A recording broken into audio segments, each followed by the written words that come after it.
Isn't this pretty?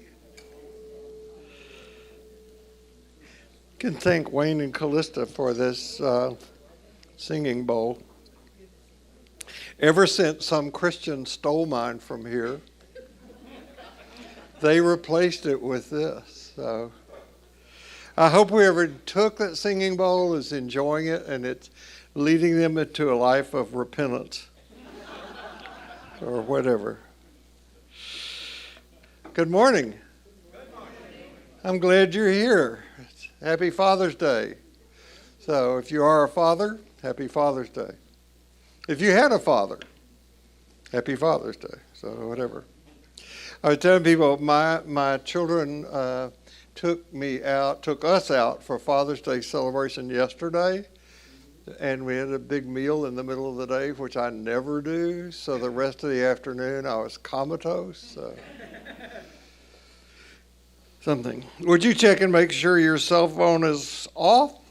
And as always, thanks to the 4 people back there, John and Lauren and Rodney and Tim, who make it possible for those of you who are watching this from all over. We get I don't, but I get told about the analytics or people who watch on their life from all across the United States. A couple of people in Europe, Scotland.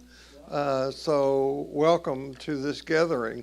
And as always, if you're within a 25-mile radius of here, the main thing you miss when you come here is the energy of being with these good people. So I hope you will come. So let's do as we do and begin in silence. Our goal here is just to be present, to be open and awake.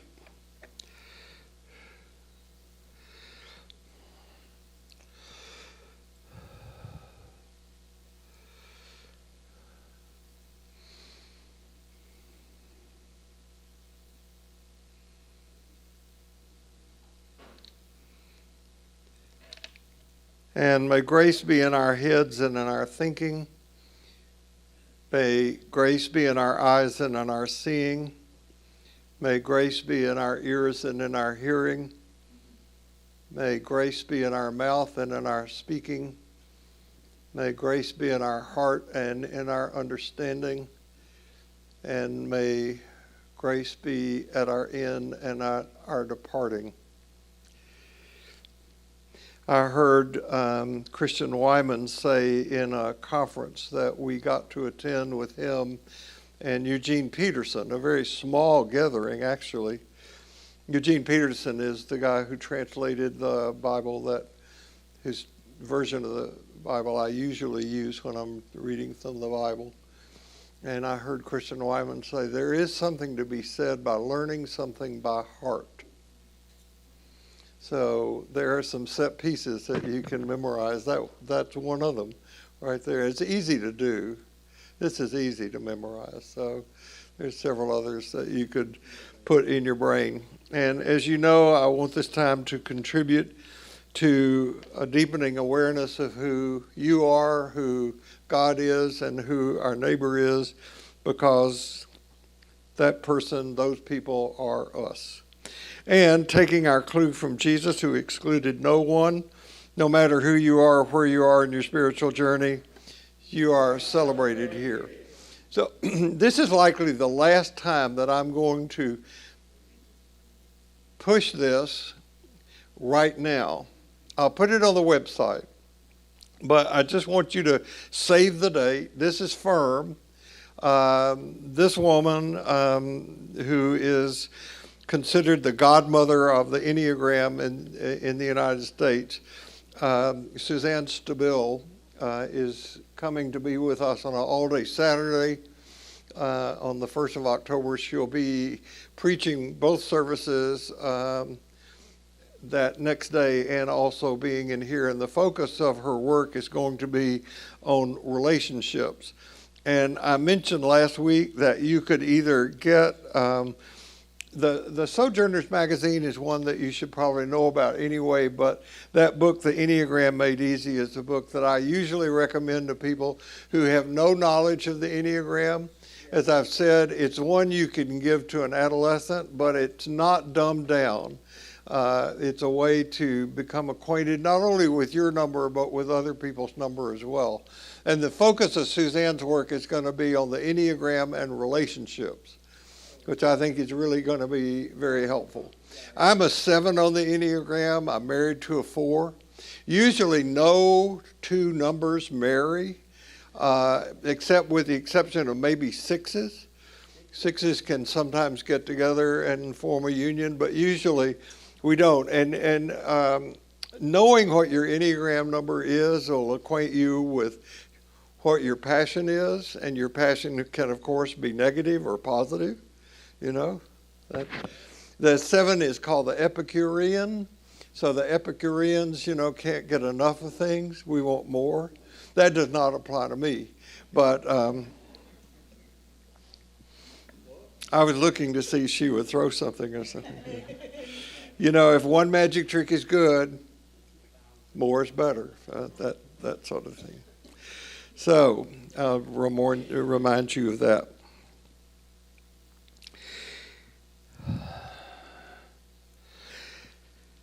So lots of stuff to get to today. And by the way, for those of you who don't know, at the end of class, when I rush out of here, I'm not being rude. I have to go back to work. Usually, not every Sunday, but usually I'm in the service across the way, and that's true today. What I love about the summertime when the clergy wear albs is that I don't have to wear a tie, which is cool. They're really hard to put on, but you don't have to wear a tie. That's a good thing. So last week, Roddy Young and I sat up here. We had great fun. I love Roddy. That was wonderful. And if you didn't get to see or hear that, you can go on the website, which I'm going to mention in a minute, and watch it. And the reason we did that was that I was preaching both services last Sunday. And if you didn't get to hear that, you can go on the website and watch that and sit there and read it or listen to it and wonder, why didn't lightning strike that man? So anyway, we crafted that time last week to deal with questions that you had.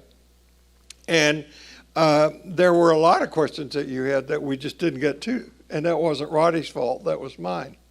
So I'm going to try to, this class is built around today, all those questions that didn't get answered. And many of those questions, the majority of questions that we got, that not all of them, can be summed up in my speaking about the steering committee.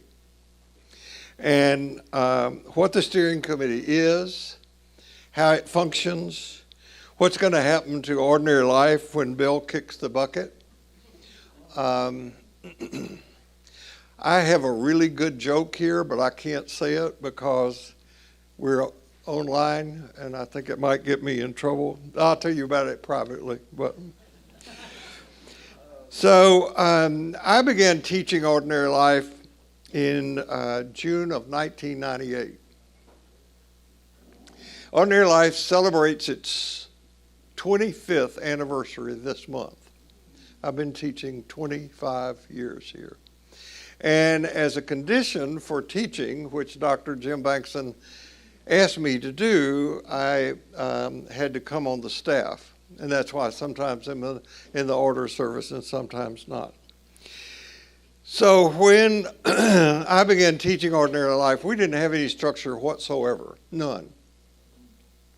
I think the second or third Sunday, somebody came to me and said, "Aren't we supposed to be taking up a collection?" Which is the most religious thing some people know how to do. So I persuaded Maxine Fantini, which some of you remember her, if she would, pardon me, once again step in and be the treasurer for the class. And she agreed to do that. We opened a bank account in the class's name, which years later we found out is not something we should have done. We didn't have a finance committee in the beginning of the ordinary life at all. In those days, the church was very active in a medical clinic, a day school, and a fledgling beginning church in Cochabamba, Bolivia.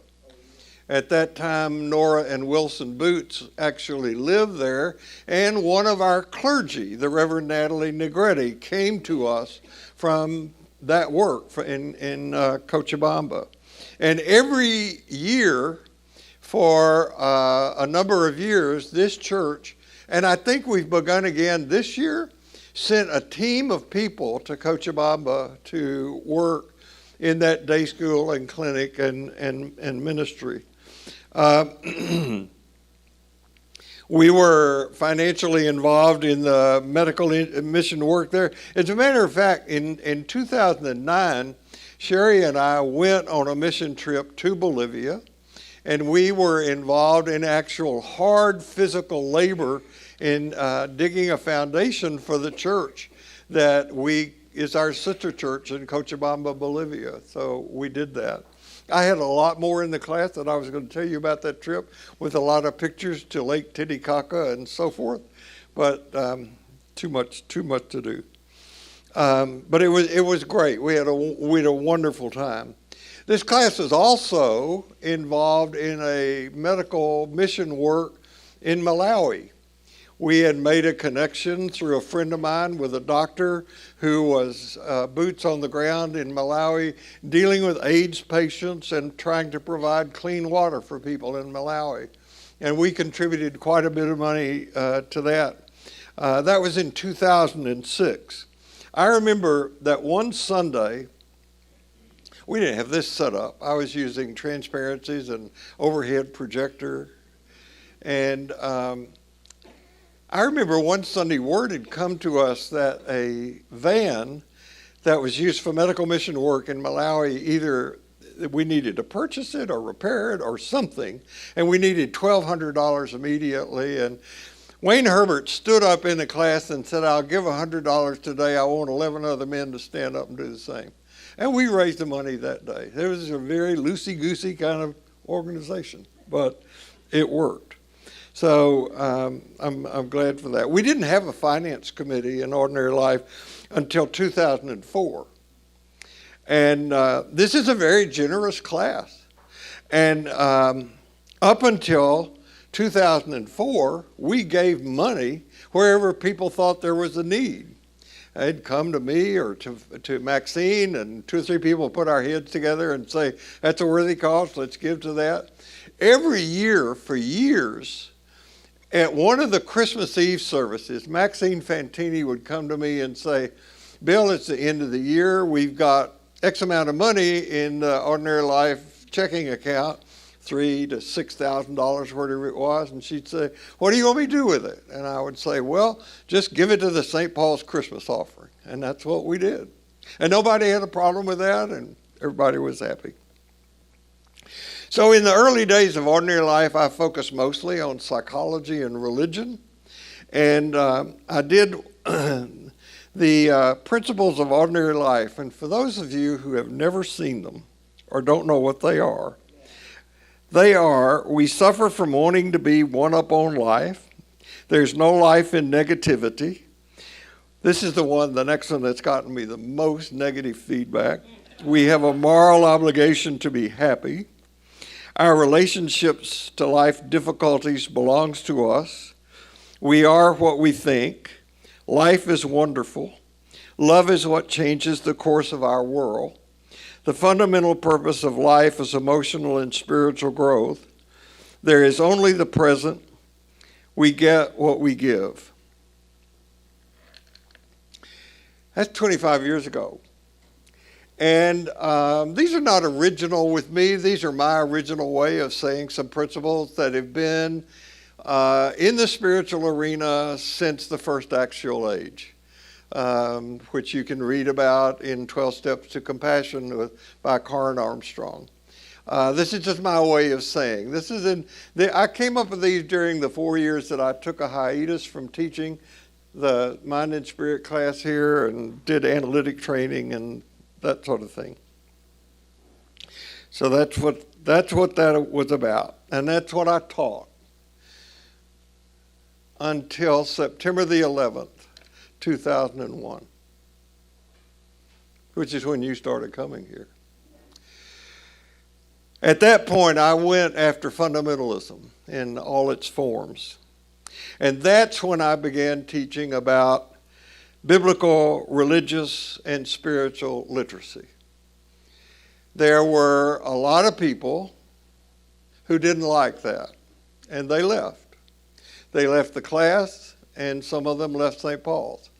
And when we get more into, either later today or into coming Sundays, you'll see why it is that fundamentalists have such a closed-minded, negative, even angry reaction to something that doesn't agree with their particular point of view. So time passes, and Dr. Jim Bankston, who served here for 19 years, retired. Our new senior pastor became Tommy Williams. Tommy Williams had been an intern here at St. Paul's, and I thought that his appointment here fit this church like a glove. Tommy could have been the chairman of any Fortune 500 company. He knew organizations. He knew how to run an organization. When he came on, he cleaned house. He brought a good staff of people around him. One of those people was Dr. Matt Russell. Matt Russell and I bonded immediately. We're both sevens on the Enneagram. And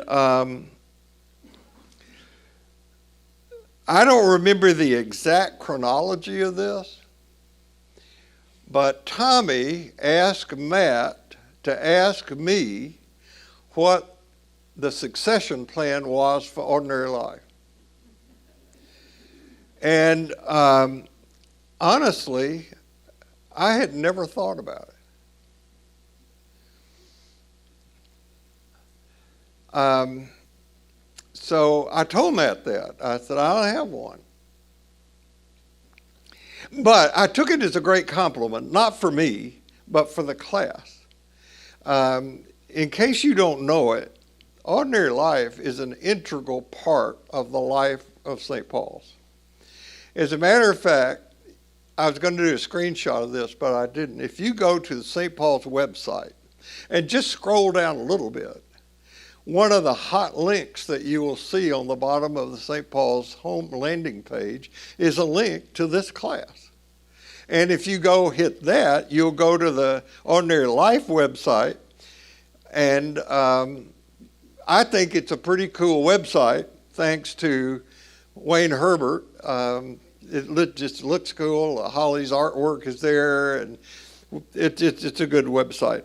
And some really smart person advised us not to use the word succession because it might let people think that I'm about to quit or something. So Matt and I brought some people together.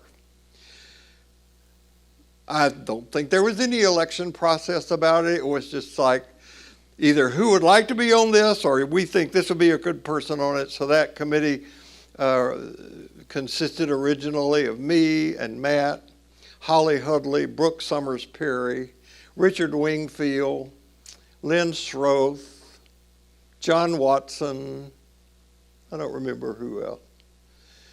And the original purpose was to kind of help Bill and to see what we were going to do. Matt and I had great plans for the future of this class. We had it mapped out. So, and we tried some things. We swapped Ordinary Life with the middle service. St. Paul's had 3 services at that time. And we swapped the people here so that I did the 9:45 service, and 9:45 people came here. Ordinary Life people went to 9:45 service. We did that twice before we figured out that doesn't work. We tried to have lunches with putting the 9:45 people and the Ordinary Life people together in here. We did that a couple of times. That didn't work. But on any given Sunday during that period of time, you might see Matt, Bill, Holly, and Brooke up here, all 4 of us. You could see 3 of us. You could see Brooke by herself, Holly and Brooke together, any combination of people. We were just having fun and seeing how we were going to make it into the future. We called ourselves Conspire and ourselves co-conspirators. So it was a fun and good time. So Brooke Summers Perry got involved in a program that led her to be a certified spiritual director. And as you know, things arise and they fall away. And Brooke decided that she didn't want to continue doing this. As a matter of fact, she wanted to strike out on her own, and she has done that. You can look her up, I'm sure, by Google. She and I are meeting Thursday to talk about an app she's developed for, guess what? Daily spiritual practice. That's true. That's true. Brooke's a fine person and did a great job.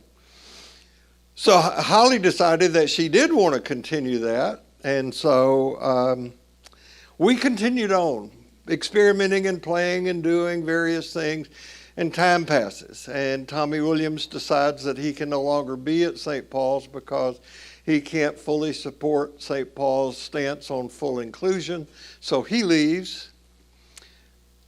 Jeff McDonald comes. Matt Russell leaves.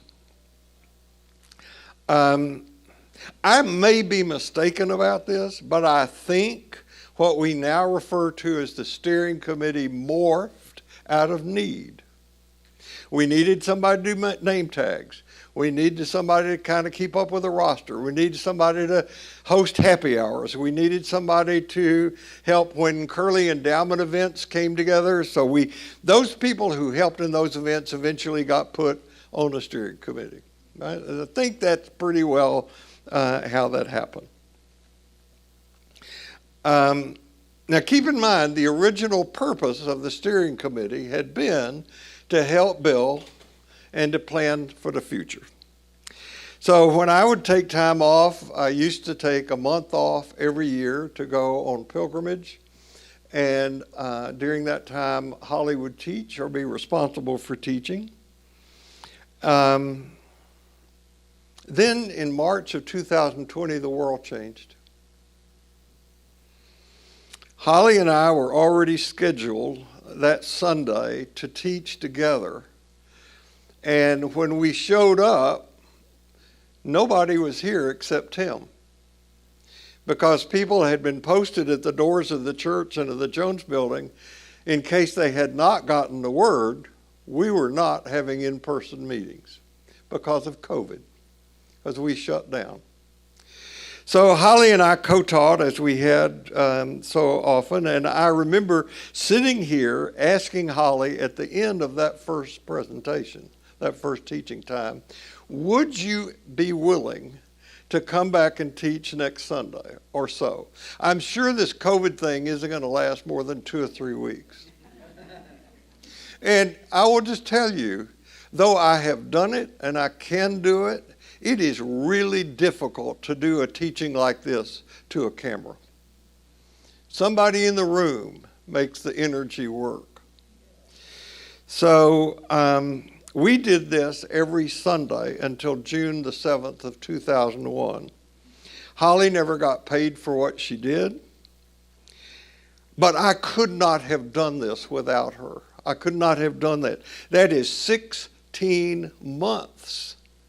That's a long time. And thanks to live streaming and to the ability of people to donate online, both Ordinary Life and St. Paul survived. A lot of churches who did not have that capacity went under during COVID. So we are so fortunate to have had that all in place. So after we came back from COVID, we just continued doing what we were doing. And I do not know what would have happened if we had been allowed to find our own pace, but we weren't.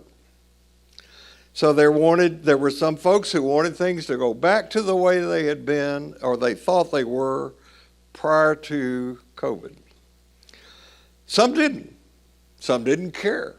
Some didn't know.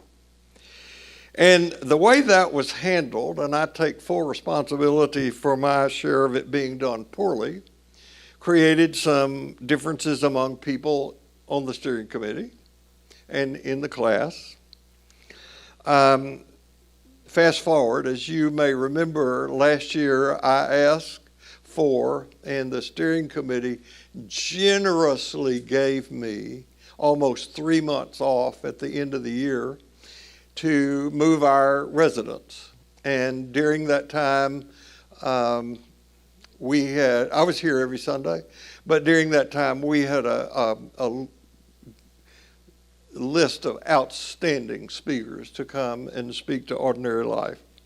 And I would introduce those folks, and some folks on the steering committee got the clever idea that maybe after the first of the year, we should continue with outside speakers coming in from time to time. That way, we wouldn't wear Bill out, as he's getting old, you know, and he won't last forever. And some folks didn't like that either. I remember when Jim Bankston invited me to come on the staff here, he said, I want you to have an office here. And I said, Jim, I'm not going to do that. And I avoided doing that for a while. And when I did come here, I said, you know, Jim, there are going to be some people who are not happy with me having an office in the church doing what I do. And Jim said, well, one of the things I've learned in ministry, you can't please everybody. It's what I want, so it's what you do. Okay. He was the boss. So that was wonderful. So over those recent months since coming back from COVID, it became clear to some of us that it would be helpful if we had an outside, quote, expert come in and give us some feedback to help us determine what the steering committee is, how it functions. Does it have a future even? Should we have a steering committee? If so, how do people get on it? How do they get off it? How long do they serve? We've never had any of those kind of, quote, rules like a regular board of directors would have. It's just been fly by the seat of your pants kind of thing. But it's become obvious that we need that outside help. So we hired a consultant. And that person is in the process of interviewing not only people on the steering committee, but interviewed Jeff, interviewed people who are not on the steering committee. She hasn't talked to me yet. But anyway, what I just told you is an interim report of what's going on behind the scenes. And I took too long to do it. But you need to know that. You need to know the history of that, and you need to know kind of what's going on. So as for me, I mentioned in the sermon last week, and if you didn't hear that sermon, I really would appreciate it if you go listen to it. It was a sermon. I mentioned in that sermon that David Attenborough has become my new role model. David Attenborough is 96. And he's still going strong. And I am energized and I am excited about the agenda and vision I have for my own teaching. And if I live to be 106, I will not exhaust that agenda and energy. I do, because circumstances in my own life have somewhat changed, find it helpful to have other people come in and speak from time to time. It takes a huge burden off of me. From the very beginning of my teaching life, which is longer than I want to say, long before I came up with these principles of ordinary life, I had a commitment to a few very basic things that are important to me. There is first a commitment to follow new light wherever I knew it to be new light, whenever I saw it, and a willingness to go wherever that light leads me. I don't feel bound by doctrinal fences. Molly Ivins, the newspaper columnist, and if you want to laugh out loud this afternoon, go home and Google Molly Ivins, I-V-I-N-S, quotes. You will laugh out loud, I promise. She's a Texas writer, political commentator, outrageous woman. I think there's a documentary about her life that we've seen. She once wrote, once you realize they lied to you about race in the South, you wonder what else they've lied to you about. And that was me. Like perhaps many of you, I grew up in a sea of mixed and double messages. My father was a racist, actively, and yet he had a black woman living in his house charged with the responsibility of taking care of his children. I grew up in a church that was filled with people who loved me unquestionably, who taught me. They taught me the Bible. They taught me that Jesus loves all the children of the world, black and yellow, brown and white. They are precious in his sight. They raised tens of thousands of dollars for an endeavor they call foreign missions. And yet they didn't give a hoot about people of color in our community. That just didn't make sense. So questioning, and the answers I got to most of my questions were, be patient, or you'll understand it better when you grow up. But questions and questioning and questing have been part of my identity since I was 8 years old. Second, I have wanted to find and offer a religious, spiritual way of seeing that didn't insult anybody's intelligence. I had a deep knowing, an intuition, that there was a truth to be found in the religious teachings I was being exposed to, but the way they were presented to me just didn't make sense. And thirdly, connected to that, I wanted to teach a content that was not sectarian or exclusive. The claim about Christianity being the best and only religion, and without believing in Jesus as your personal Savior, you were destined for an eternity in hell, has never resonated with me. And as a Jungian analyst, psychologist, whatever you want to call what I am in that part of my life, I would say to you that if something doesn't resonate with your soul, don't follow it. But if it does, do. And don't just go for something because some authority said this is what you have to believe. Check it out for yourself. Believe what feels right and what's congruent for you. I'm not hard-nosed about very much.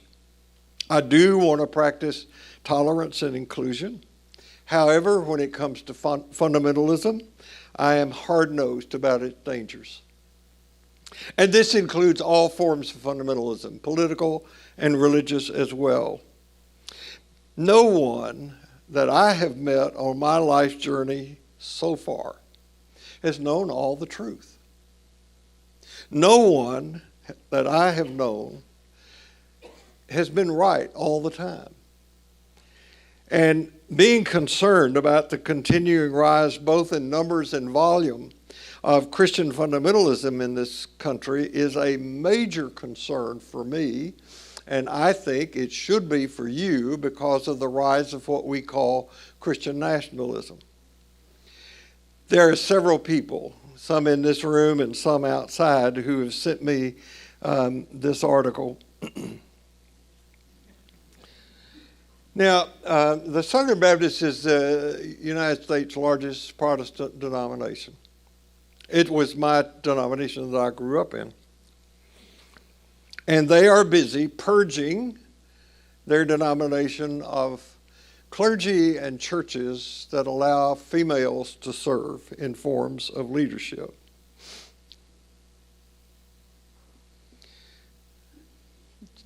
You could care less about this, but this is the canary in the gold mine. This is what's happening in our country. These people are in positions of leadership politically and religiously. This is what split the Methodist Church, not this issue. And we ought to be very concerned about this. We've had a lot of red flags waved in our faces, but before this is the direction that the current leadership of the church and the nation want to take us. I'm going to talk next Sunday, the next time I talk in here about how that puts us in a kind of exile. Now, I am really pleased and satisfied, at least at the moment, I'm a 7, with the theme that Holly and I came up with for the themes of teachings in ordinary life going forward, making sacred the sacred journey. That, by the way, is her artwork that you see. So this gives me a chance to answer a question that was raised about the use of language in my teaching. What does it mean to use words like divine or sacred or mystery or something like that? The idea for the theme we took from the writings of the poet Wendell Berry, who wrote, "There are no unsacred places, there are only sacred places and desecrated places." Now, I first heard him say this in a long interview that he had with Bill Moyers. And just to brag a little bit, Bill and I went to seminary together before he became Lyndon Johnson's press secretary. This is also in a book that Wendell Berry has of poetry. I think it's called How to Be a Poet. So, though a whole lot more could be said, I want to say 2 brief things about this. How can you put into language what can't be said? And yet we have to try. If one purpose of our gathering is to fulfill the commitment to grow psychologically, spiritually, intellectually, we have to use language about what we think, believe, know, and experience. Language is one of the things that sets us apart as a species, our ability to talk, not communicate. Remember, there's a huge difference between talking and communicating. It's impossible in the presence of another person for your behavior not to communicate something, but talking is different, and we have that uniquely. Second, the risk of using this phrase about sacred and desecrated places runs the risk of creating the illusion of duality. And duality is the chief enemy of wise and useful spiritual and religious teaching. There is one reality that makes up our lives. It is not that there is a section of life and living called religious and another called secular. We use those distinctions, but ultimately, the religious and secular are not 2 things, but one thing, and that one thing is life. All right? Our spiritual work, it seems to me, is to stop the desecration of that life in whatever form it shows up. Or to put it another way, to restore to all areas of life and to people the creative dynamism that all life deserves, so that we treat all that is and all who are with care and compassion. Now, some of the most holy work being done in our culture today is not happening in the church.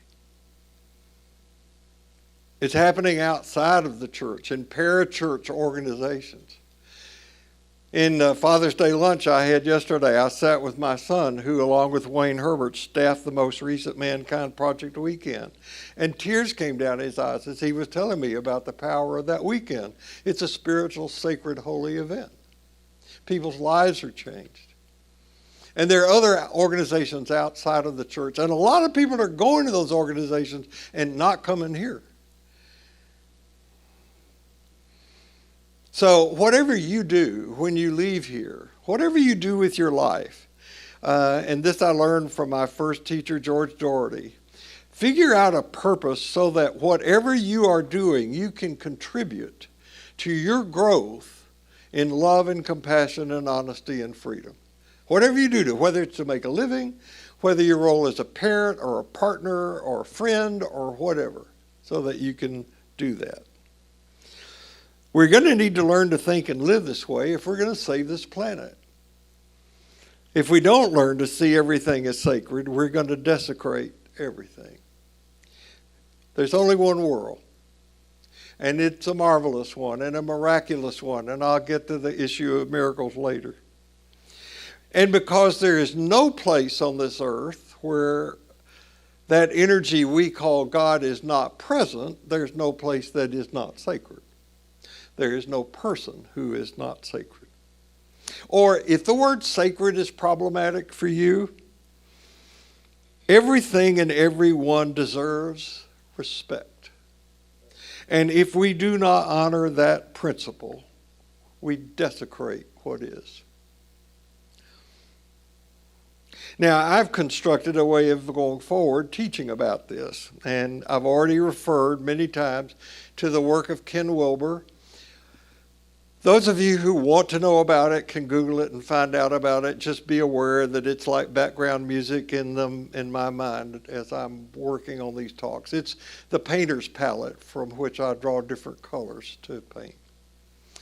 Wilber has done to psychology and philosophy and religion what Stephen Hawking tried to do to physics. And if you read Ken Wilber and understand him, call me. I will buy your lunch.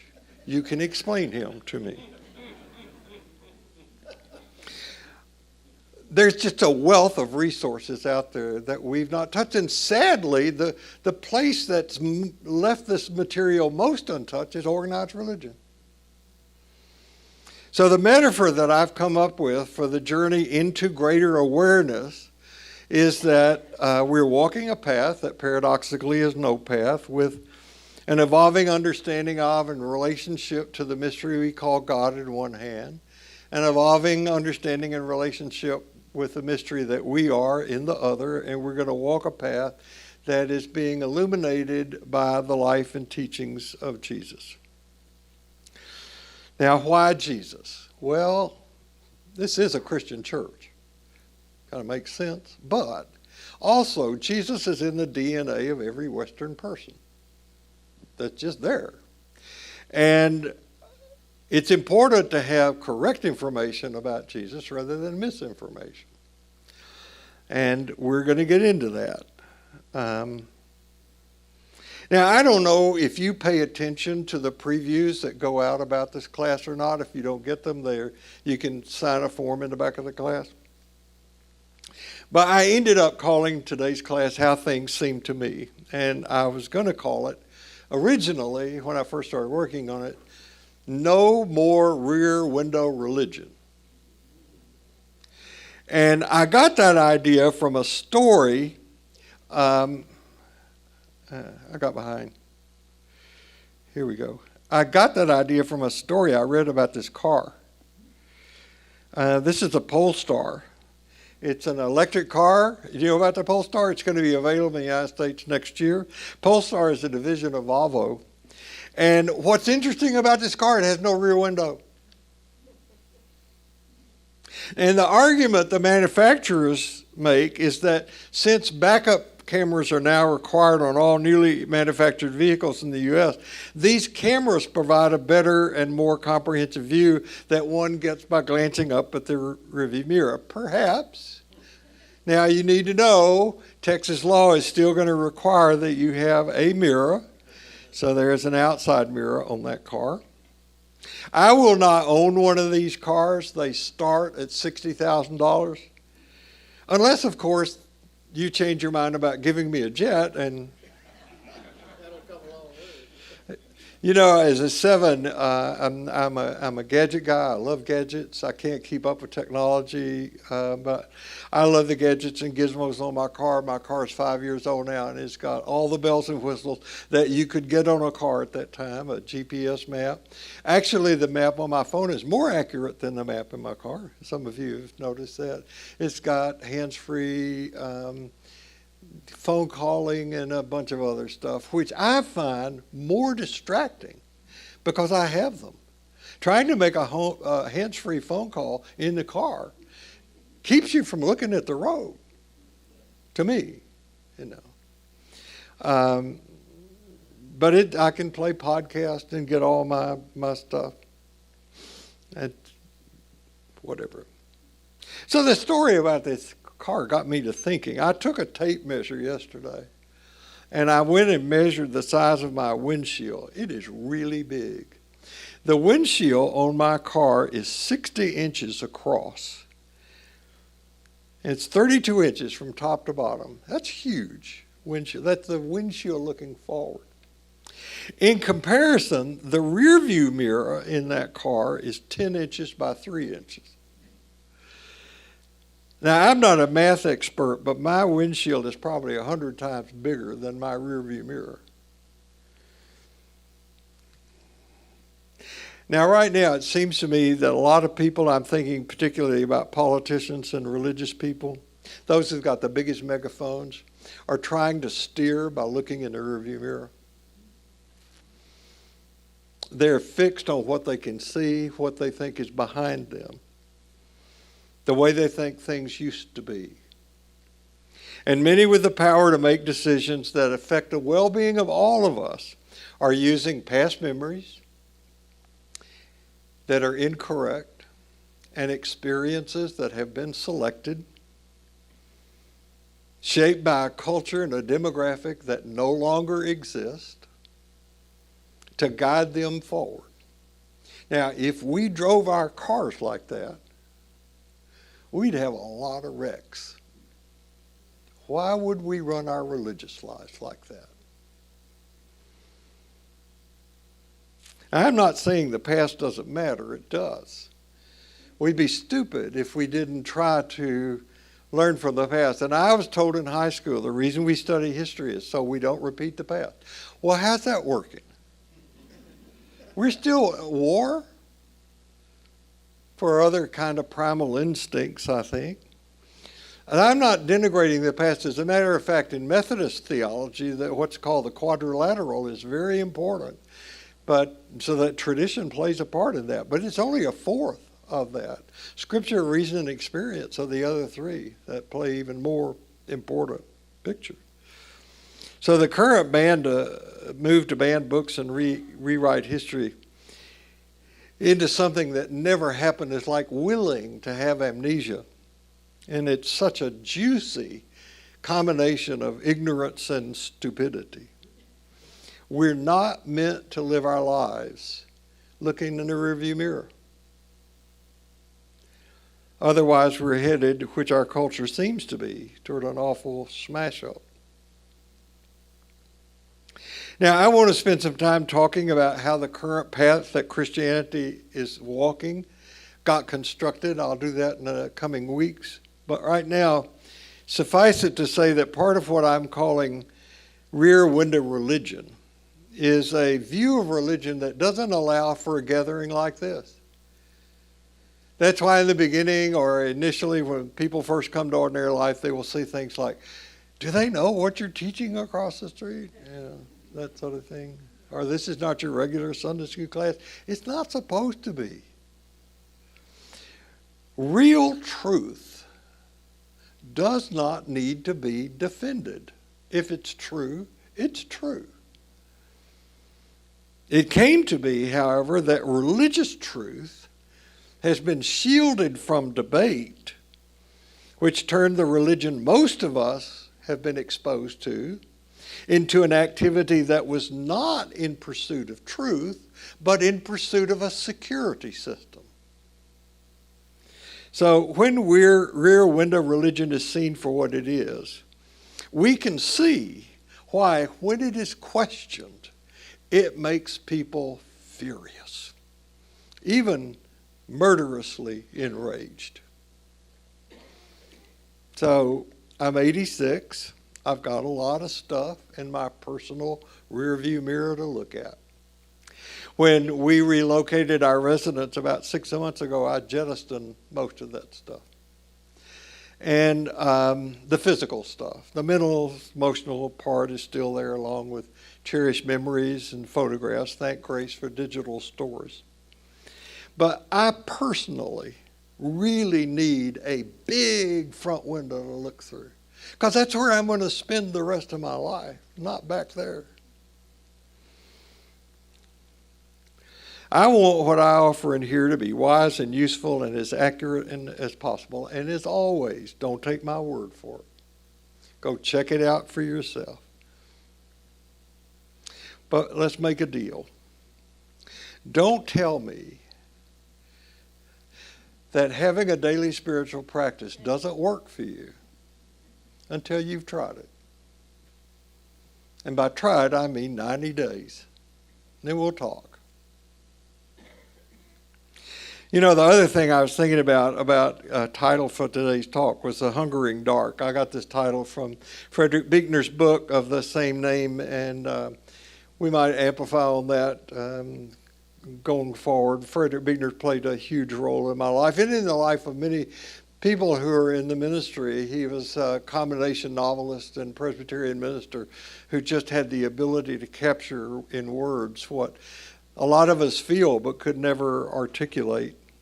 And one of the things that Buechner's book, what this book is about, is how darkness and doubt can fuel our hunger for God. I have a hunger that's satisfied by this journey that I've been describing. My hunger for what Jesus and his teachings provide is deep and pervasive. I think yours is too, otherwise you wouldn't be here. Any God who's threatened by, or any belief about such a God that's threatened by new truth is not worth following. I am a believer, but the God I know is not concrete or specific. The God I know is shrouded in mystery, in wonder, in awe. And where I get my best understanding, not the only, but my best understanding of this God is in the life and teachings of Jesus. And so we make this journey. And for those of you who wonder how long we're going to be doing this, how long I'm going to be doing this, I want to read you a prayer from Judaism. This prayer just found me this week, so I hope you like it.